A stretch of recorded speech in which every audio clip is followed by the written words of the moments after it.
Hello students, आज हम start करने जा रहे हैं 12th केमिस्ट्री का 8th चैप्टर जिसका नाम है D and F block element, जिसमें हम लोग फर्स्ट बात करेंगे डी ब्लॉक एलिमेंट के बारे में।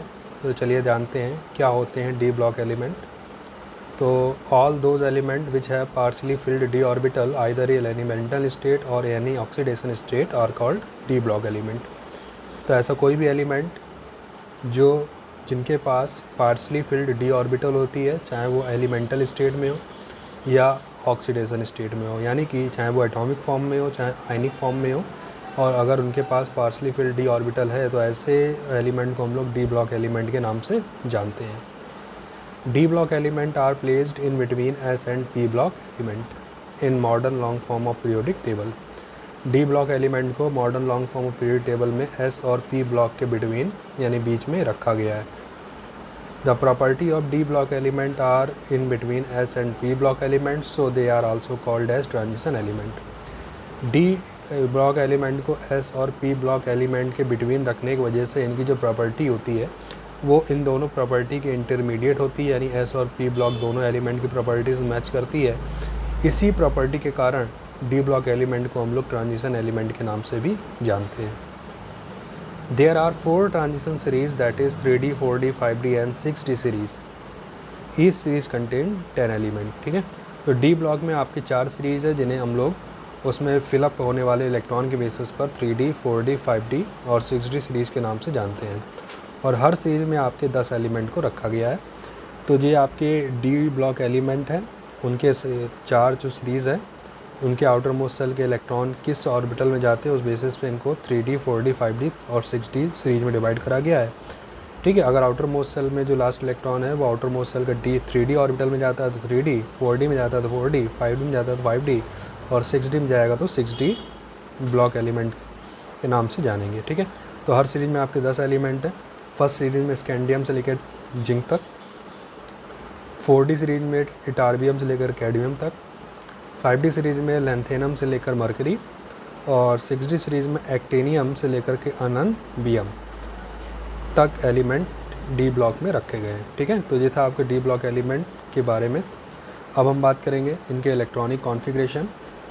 तो डी ब्लॉक एलिमेंट का जो जनरल इलेक्ट्रॉनिक कॉन्फ़िगरेशन होता है वो होता है बेटा n-1 D 1 to 10 ns 1 to 2, यानी कि इनका जो डी ऑर्बिटल होता है उसमें 1 से लेकर 10 तक इलेक्ट्रॉन होते हैं, और जो एस ऑर्बिटल होता है उसमें 1 या 2 इलेक्ट्रॉन होते हैं। ठीक है, तो ये था इनका जनरल इलेक्ट्रॉनिक कॉन्फ़िगरेशन। जो आपका जनरल इलेक्ट्रॉनिक जो कॉन्फ़िगरेशन यहाँ हमने दिया है, ये आपसे मल्टीपल चॉइस में भी पूछता है कि डी ब्लॉक एलिमेंट का जनरल इलेक्ट्रॉनिक कॉन्फ़िगरेशन क्या होता है। ठीक है, इसमें आपको फर्स्ट डी सीरीज़ के बारे में ही पढ़ना है, बाकी सीरीज़ के बारे में नहीं पढ़ना है। जो पहली सीरीज़ है 3DC के बारे में पढ़ना है। तो इसी सीरीज़ के हम इलेक्ट्रॉनिक कॉन्फ़िगरेशन को करके देखेंगे कि किस तरह से इनका इलेक्ट्रॉनिक कॉन्फ़िगरेशन करा जाएगा। तो जी हमने 3D सीरीज़ के एलिमेंट लिख दिए, जिसमें आपका स्कैंडियम है, titanium, vanadium, chromium, manganese, iron, cobalt, निकल, मर्क्यूरी, कॉपर और जिंक, जिनका एटॉमिक नंबर 21 से लेकर के 30 तक दिए गए हैं।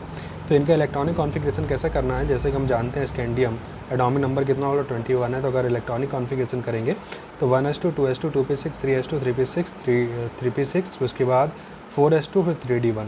ठीक है, तो इस तरह से हमें करना होगा, मगर हमें क्या देखना है कि इसमें जो सभी में कॉमन क्या चीज़ है कि जो 1s2, 2s2, 2p6, 3s2, 3p6 तक जो है वो सभी के लिए कॉमन है, यानी वो सभी में आएगा।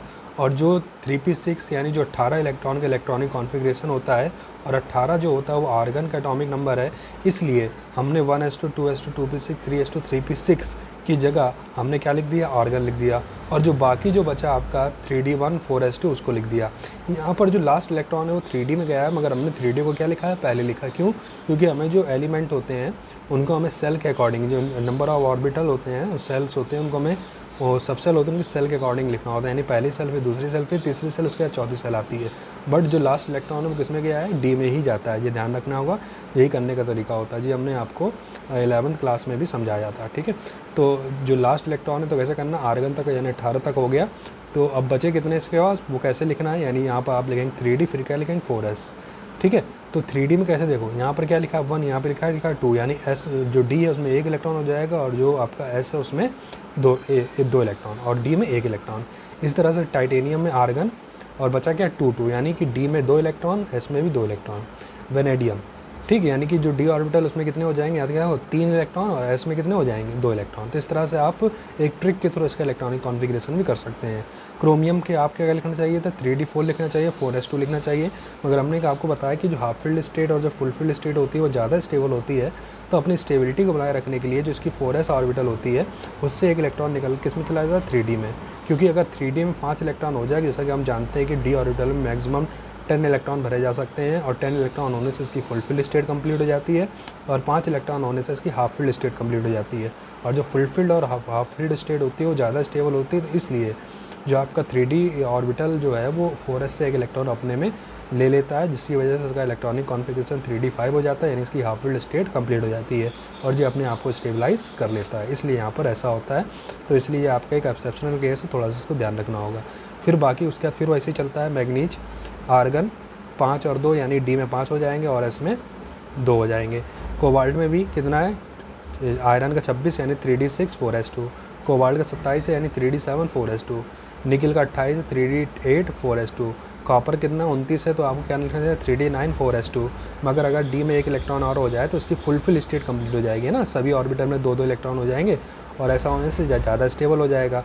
तो इसीलिए जो क्या करता है, एस से एक इलेक्ट्रॉन अपने में ले लेता है और अपने 3d10 कर लेता है, और उसमें कितने हो जाते हैं 4s1 हो जाते हैं।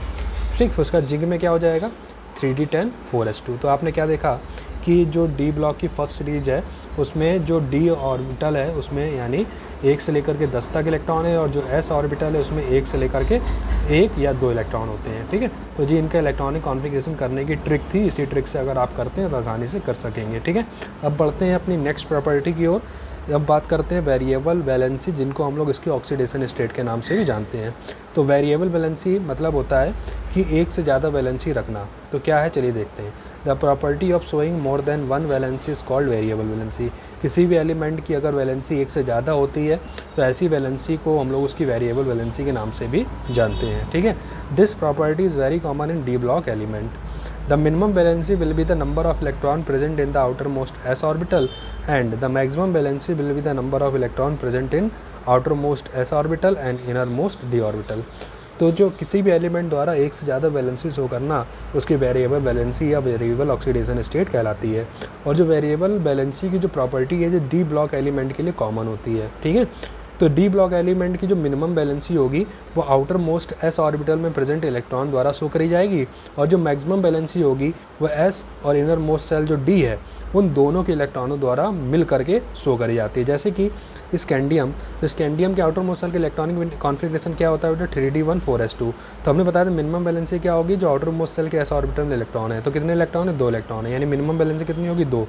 अब मैक्सिमम वैलेंसी कितनी होगी, तो मैक्सिमम वैलेंसी यानी एस के साथ साथ डी इलेक्ट्रॉन में पार्टिसिपेट करने लगनी है, 2 और 1 3, यानी +2 +3। तो स्कैंडियम जो होता है वो +2 और +3 ऑक्सीडेशन स्टेट यानी वैलेंसी रखता है। इसी तरह टाइटेनियम का था बेटा 3d2 4s2।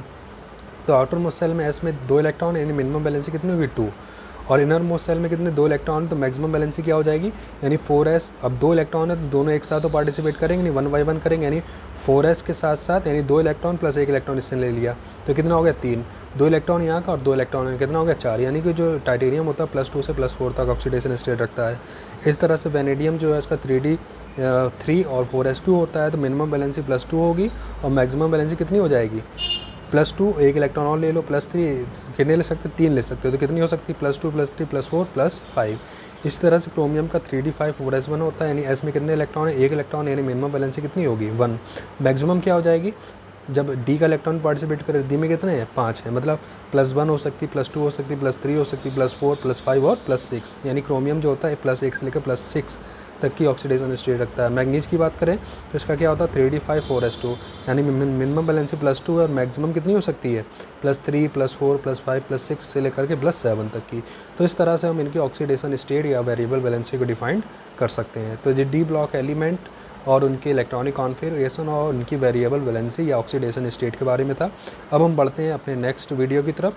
और एक बात और ध्यान रखना है, जिंक एक ऐसा एलिमेंट है जिनकी जो वैलेंसी जो होती है वेरिएबल नहीं होती, फिक्स होती। क्यों, इसका जो डी ऑर्बिटल है वो कम्प्लीटली फुलफिल्ड होने की वजह से डी ऑर्बिटल के इलेक्ट्रॉन पार्टिसिपेट नहीं कर पाते, सिर्फ कौन कर पाता है एस ऑर्बिटल, यानी इसकी ऑक्सीडेशन स्टेट कितनी हो सकती है +2। इसलिए जो जिंक होता है वेरिएबल वैलेंसी शो नहीं करता, साथ ही इसको हम लोग ट्रांजिशन एलिमेंट भी नहीं मानते हैं। ठीक, जिस चीज़ को ध्यान रखना तक ना मल्टीपल चॉइस में क्वेश्चन आपसे पूछा जाता है। अब नेक्स्ट प्रॉपर्टी को देखेंगे बेटा नेक्स्ट वीडियो में।